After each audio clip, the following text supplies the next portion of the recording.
This book is actually one of the reasons I started a YouTube channel. I finished it right before I took a 6-hour drive with my partner, and I could have just spent that 6 hours reading the book aloud to him because I basically spent more time discussing it than it would have taken to narrate the entire thing.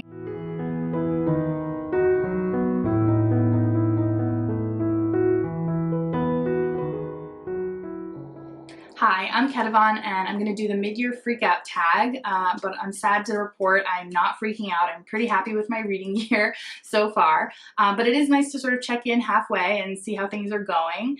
And so I'm going to do the questions on the tag, and then because I track my reading pretty obsessively through this like gigantic spreadsheet, and it generates tons of graphs as I go, so I'll share those with you and kind of talk you through them. And I thought that would be fun. So I have the questions here on my phone, and I am just going to get straight into it. So number 1, best book you've read so far in 2022. This is a tie already. It's hard to choose. So I have 2 here. The first one is shorter. All right, first up we have White Teeth by Okot. I really loved this. He's a Ugandan author, and this book was written in Akoli and translated by the author actually into English. And it is a story of a young man living in a very specific period in Ugandan history where bride price has inflated so much that the average young man without a supportive family really can't afford to earn it on his own. So he is on a journey to go to the big city and try to earn his bride price. And he has so many hijinks and bad luck and just so many bad things happen to him along the way. And it is sad. The larger story is sad, but Batak specifically writes it in such a funny way that you are literally laughing out loud because our protagonist is so naive. He arrives at the city bus depot for the first time in his life. He puts his bags down. He turns around and talks to someone, and he turns around and is like, huh, where'd my bags go? And like is genuinely confused like as to where they could have gone. And that kind of thing just keeps happening to him over and over again. And there's so many layers to this. This book is actually one of the reasons I started a YouTube channel. I finished it right before I took a 6-hour drive with my partner, and I could have just spent that 6 hours reading the book aloud to him because I basically spent more time discussing it than it would have taken to narrate the entire thing. It's really short. It's less than 100 pages. But anyway, I really love that one. And for the tie, Border and Rule by Harsha Walia is my nonfiction selection. And the tagline is Global Migration, Capitalism, and the Rise of Racist Nationalism. This is a fantastic explanation of the history of borders and how they operate today. It's a very new concept. We didn't have borders 100 years ago. And this really does a really amazing job of explaining why borders were put into place and what the functions of those borders are, hint, capitalism, and some of the other repercussions that also has on human society. It's super well researched. The note section is like 1/4 of the whole book, and it is a really great source to see not just the stereotypical, it's not just like a bashing on the US kind of book. It really takes a global perspective, and she's Canadian, so she does a really good job of critiquing Canada, because even though Canada has a quote-unquote generous visa and border restrictions, it's for a reason. It's because they need people to work for them in their country. So she does a really good job analyzing even places like Canada and other places like Australia and such. But anyway, loved it. Okay, so best sequel you've read so far in 2022. Unfortunately, I've only read 1 sequel, and I didn't really love it. Anne of Avonlea. This is the second in the Anne of Green Gables series, and it was nice. I just wasn't blown away with it the way I was with Anne of Green Gables. So I'll probably continue with the series. I have a little box set, but I wasn't super blown away with it. But I am way more excited for these other 2 sequels that I have. Seeing by José Saramago, which is the sequel to Blindness, which is about a city or country, I'm not sure, that all of a sudden everyone starts going blind, and there's an epidemic of people going blind and the repercussions of that. And then this is the sequel to that, where after everyone can see again, it's about an election gone wrong. So really looking forward to that one.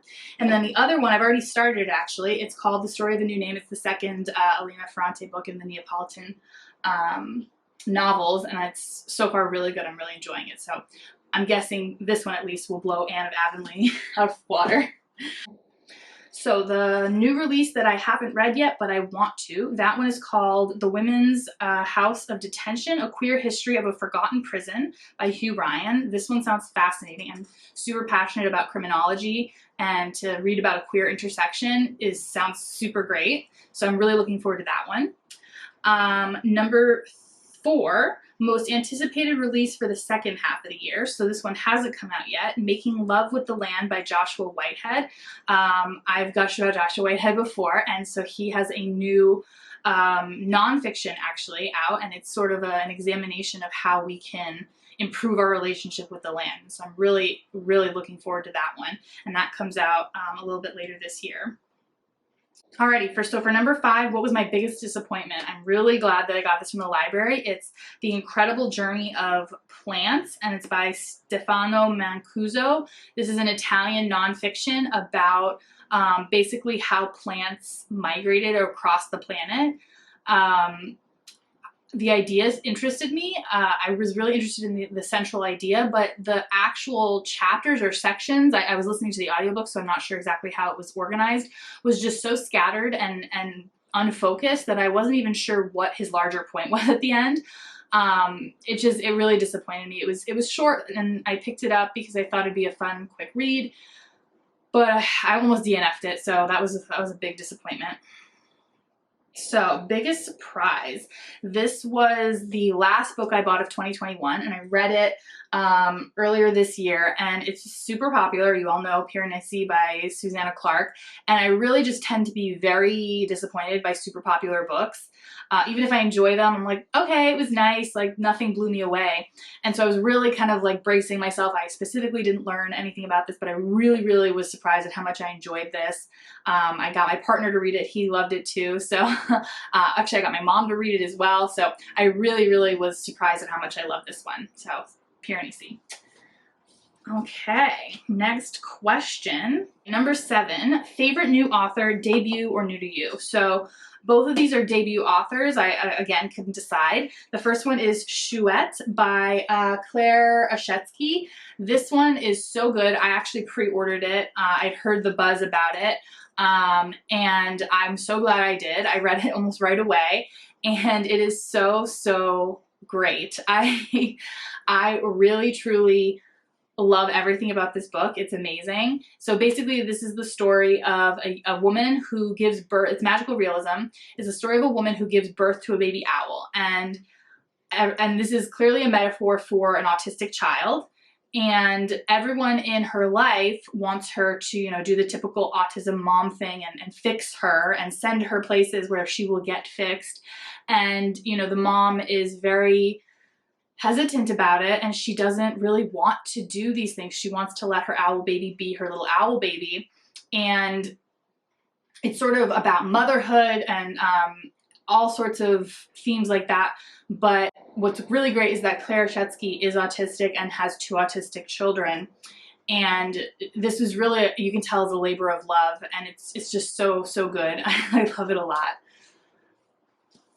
So the tied for first place is The Old Drift by Namwali Serpell. This is set in Zambia, and it is the book that has finally convinced me maybe I can do multi-generational sagas, because this is not just one multi-generational saga, this is 3 multi-generational sagas. So it's the story of 3 Zambian families, one white, one colored, one black, and how throughout the generations their lives intersect and affect each other, and how at the end their children come together and do something amazing. Yeah, we'll call it amazing. So what's also really cool is that for the majority of this book, it's a historical fiction, and then all of a sudden towards the end it becomes a sci-fi. So beautifully well done, excellently executed. I really like so many. I hate historical fiction. I'm not a big fan of sci-fi. I don't like intergenerational, multi-generational sagas, and all those things didn't bother me one bit, because that's how much I loved this story. So that's The Old Drift. All right, so for number 8, newest fictional crush. This is gonna be quick. I don't have one. I didn't think people did that, but I guess they do, and that's not my thing. So moving on. 9, newest favorite character.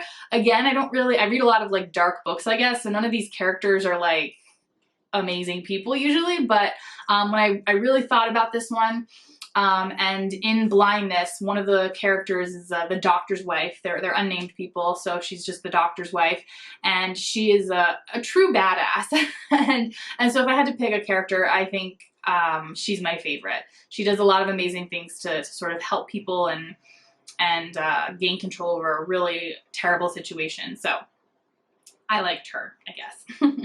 Alrighty, number 10, a book that made you cry. I really do not cry at books. Like, I really don't, but I was actually surprised because just this month I shed a tear reading The Hotel Tito by Ivana Brodrožić. So I have an answer to this question. Yay. I mean, it's a very tragic story. It's the story of a young girl who's separated from her father during a civil war.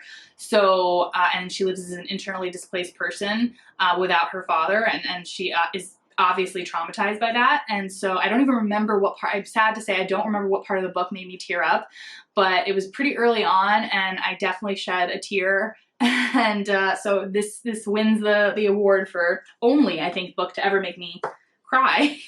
Alrighty, so number 11, a book that made me happy. So I picked Invisible Cities by Calvino. This I read in one sitting, which I rarely do. Even for the shortest of short books, I still usually take at least a few days. But I just started reading this and could not stop. I even like pushed off plans that I had to finish reading it because I loved it so much. It's just so fun, so happy, so joyful. Maybe this is just like, you know, post-COVID, I'm just like so excited at the idea of travel that it really captured my interest. But also, I mean, we all know Calvino's an amazing writer, so I'll give him most of the credit instead of a post-COVID existential crisis on my part. But really, really love this one. It made me really happy to read. Okay, so most beautiful cover of a book I've purchased this year. I'm going to pick The Whale Collar. This is a South African novel. Here, I'll hold it up so you can like see the full cover. It is so, so pretty. I think it's absolutely beautiful. The premise is kind of wild. It's a whale caller, a guy who like talks to a whale and things happen. But the cover, beautiful. And next up, beautiful books. What books do I need to read by the end of the year? So I have 2 big boys on my list. The first one here. Alrighty, last question. What books do you need to read by the end of the year? So I've got 2 big boys. I initially planned on finishing this by now, and it didn't happen. I had a big pause in the middle of the year. As you can see, I've only read this much. So I'm kind of a little bit behind, but The Count of Monte Cristo by Alexandre Dumas. It's a French classic. I want to read it, but it's just, I'm in a boring bit and it's just hard to get through it, but I started making it a priority and it's gonna happen for sure. And then the other big book I have here is called This Fair Land.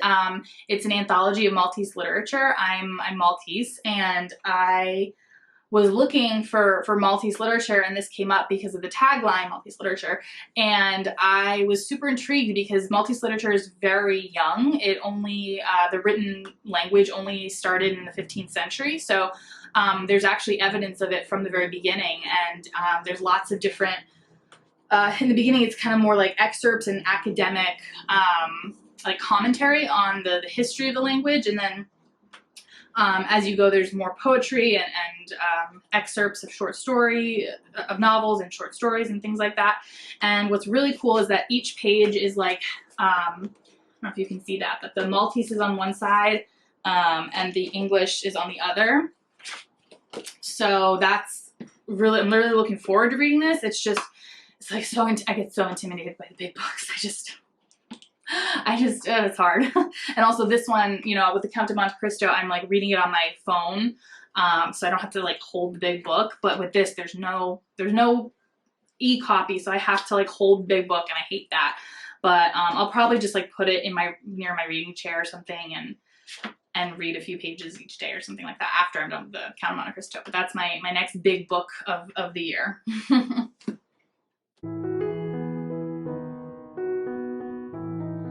Hello again, it's the next day, and I just wanted to finish up the, mid-year freakout tag by actually kind of going over what I read throughout the year so far and sort of see at the halfway point if I want to maybe make some changes or, make any little adjustments, things like that. As I mentioned earlier, I'm a pretty big spreadsheet nerd, so I have a massive spreadsheet that generates a ton of different graphs. So I'll just kind of put them up over here as I discuss them, and hopefully this somewhat interests you because it's very intense, so buckle up. Alrighty, so the first graph I have is my most important graph. It's my books finished by month.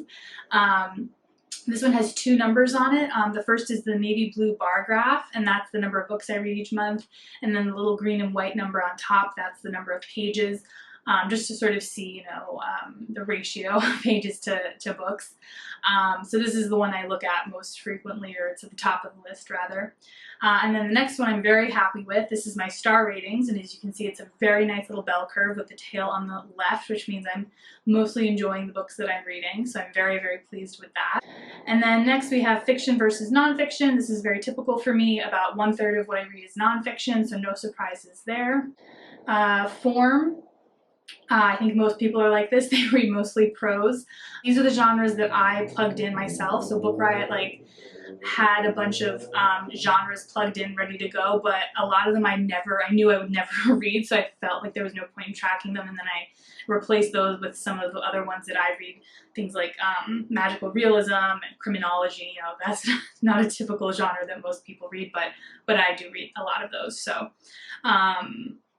yeah, you can see there mostly it's literary fiction, a good chunk of poetry, but other than that, I do read a very wide variety of different sub-genres in most cases. And then next up is books by publication date, so you can see that the majority of books I read are from the last 20 years or so, and I would like to get some older classics in there for the rest of the year, so that is one thing I would like to change, and this graph is actually helping me realize that. And then again, book by page count. This is just the number of books that fall into each page range category. So you can see I read a lot of short books. I'm okay with that. I don't feel the need to change that necessarily. I do like to read a few long books though. So in the 600 plus category, I would like one or two in that by the end of the year. All right, format by book count. So if you count up all the books I've read so far, about 40% of them are in print, the hard copy of the book, and about 60% are audiobook. That makes sense to me. I read a lot by audiobook, but just for fun, I wanted to see what it would be like for page count. And you can see it's actually less than 30% on print and more than 70% on audio, which makes sense because most of the audiobooks I read are much longer than the print books that I read. So that's not bad. I can chug through audiobooks very quickly, so that's not something I necessarily want to change. It's just good for me to know. Alrighty, so now we get into what I consider the more fun part of the tracking experience. If you've stuck with me, this is where it gets slightly more interesting, I promise. So each year I try to sort of say to myself, like, oh, I want to read more of these books or these books, and sometimes that's a whim decision. I'm just like, oh, I want to read this, and other times it's because I specifically noticed I wasn't reading a lot of that the previous year before. So for this year, I have sort of 7 amorphous intentions of reading goals for the year. I don't like to set like strict numbers or like any sort of deadlines or things like that. It's just sort of like my consciousness is peaked around those subjects, and I'm just have my eyes peeled out for those types of books. So for this year, I had more authors of color, disabled authors, and queer authors, as well as I'm of course reading for my Read Around the World Challenge, as well as any translated literature that may fall outside of the Read Around the World Challenge. Always interested in more translated literature, even if it's not specifically for that challenge. And then also I am doing a bit of I'm starting it. I'm not sure if I'm going to finish it, but I'm trying to get through the list of Nobel Prize winners, but I'm prioritizing the women and men of color first. And then once I finish that part, then I'll decide if I want to continue with the dozens and dozens of white men who have won this prize. We'll see if I want to continue, but for now I haven't read all of the women and men of color, so I do want to continue with that. And then last but not least, I do want to always read more classic literature.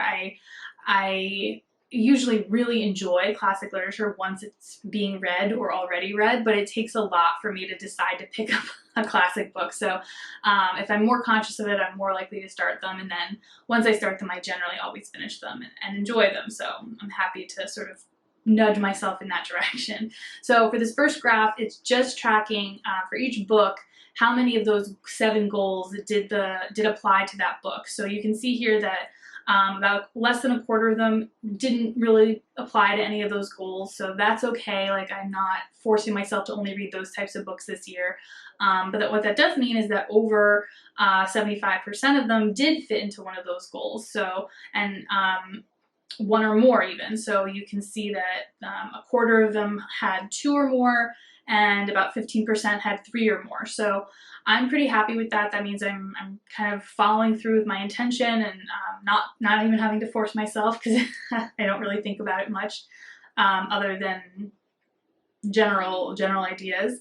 So I'm really happy with that, and then we'll go on to other graphs to do a further breakdown.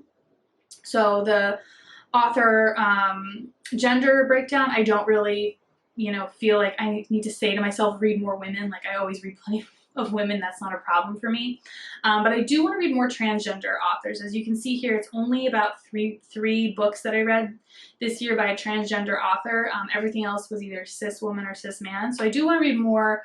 I am not interested necessarily in queer stories written by non-queer people, if that makes sense. So that's why I track the artist rather than the story. But yeah, so I'm definitely noticing, like, okay, I should maybe check out some more queer transgender authors specifically. Okay, so then next is the queer authors. So yeah, you can see here that 13% are queer. That's good, but I could, pick up a few more books throughout the year. That wouldn't hurt. So yeah, definitely keeping that in mind for the rest of the year. And then we have the people of color authors of color, really, and I'm happy with that. It's like 40% authors of color, so that's great. And I won't make a special effort to increase that, because I feel like that's pretty good. Disability rep, so only 15% or 17% are by disabled authors. That's okay. It's, I could add a couple more books in there, so I'll keep that in mind as well. For the books in translation, 1/3 are in translation, so that's really great. Always could do more in translation, but there are just so many great books in English as well. For the ones that were in translation, I also have a chart of the languages broken down, so you can see, no surprise, the majority are French, but there's also some German and Italian in there as well. And then the rest of the languages, it's, I think, only 1 book per language, which is fine. And then in terms of where the book authors come from, first I have it broken down by region. So you can see here, vast majority is North America and Europe, and only a small chunk in Africa, Latin America, Oceania, and Asia. So I definitely could stand to read some more from those regions. But then once I break it down again by sub-region, you see that a lot of it is in US or Canada, a ton in the British Isles and Western Europe. And then we get into the Mediterranean, Nordic, Central Europe, and then so on and so forth. So it's a lot of, Western Anglo writers. So I would like to diversify a bit more moving forward in the year, which I'm happy to do. And then country of origin, here are the countries. Again, vast majority is the US or UK. And France as well, but there's also a bunch of other countries, so I am happy that there are a lot of different countries on here, so want to continue that trend as well. Alrighty, so I think that's my last graph for today. I'm sure you're all graphed out by now. I hope you found that a little bit interesting, and maybe piqued your interest to sort of track your reading a little bit. Like I mentioned before, this is just the Book Riot Google spreadsheet that I just tweaked and added a bunch of different things to. So I'll put their information like down below if you want to check it out and sort of maybe try it yourself. I have a lot of fun looking through these graphs and seeing all the pretty numbers and stats generated. So maybe if you do too, you can come join me in that. But for now, and if you have any recommendations for the rest of my year, especially if they hit any of those goals or intentions for the year, I'd love to hear them. So feel free to comment them below. And until next time, bye!